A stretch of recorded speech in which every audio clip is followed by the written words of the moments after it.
नमस्कार, माझं नाव किसन जेंडगे, राहणार हिंगणीपाणी, तालुका मोहोळ, जिल्हा सोलापूर। तर आपले ह्या ठिकाणी शेवगा छटणी चालू आहे। तर आता ह्या बागेला 3 वर्षे झालेले आहे।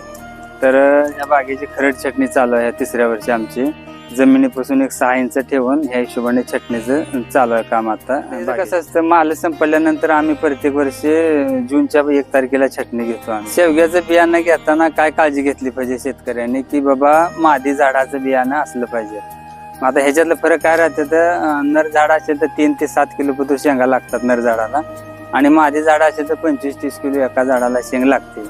असा ह्याच्यातला फरक आहे। आता आपण बियाणं देतो बऱ्याच शेतकऱ्यांना, पोस्टाने कुरिअरनं पाठवतो, पण ते प्युअर मादी झाडाचं बियाणं आपण प्रत्येक शेतकऱ्यांना बियाणं काय आपण पूर्ण महाराष्ट्रभर जाते का आपल्याकडं बियाणं पोस्टाने कुरिअरनं प्रत्येक शेतकऱ्यांना जसा कॉल येईल त्या हिशोबाने आपण बियाणं प्रत्येकांना पाठवतो। बियाणं गॅरंटेड आहे, 100% उगवण क्षमता होणार, आपला बाग आहे त्या हिशोबाने शेतकऱ्याचा बाग उभा राहणार, त्याची गॅरंटी आपण देणार। आपण शेतकऱ्यांना वेळेत वेळ काढून तुम्ही या प्लॉटवर प्लॉट बघा, मग इथून बियाणं न्या अशा हिशोबाने देतो।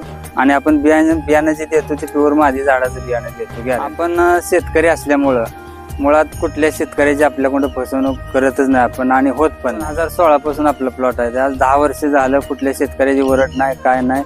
ज्याला शेतकऱ्याला बियाणं दिलं त्यांचं म्हणजे कॉल आहे की बाबा आमचे माल बागेला भरपूर लागला, आवरेज चांगला निघाला, खूप पैसे बनले प्लॉटचे, असे कॉल आहे। मी सांगतो वेळ असेल तर तुम्ही प्लॉटवर या, प्लॉटचं परिस्थिती बघा, प्लॉटला शेंगा कशा आहेत, झाडं कशी आहेत, प्लॉटचं पोझिशन कसं आहे, आणि नंतर बियाणं तुम्ही घ्या।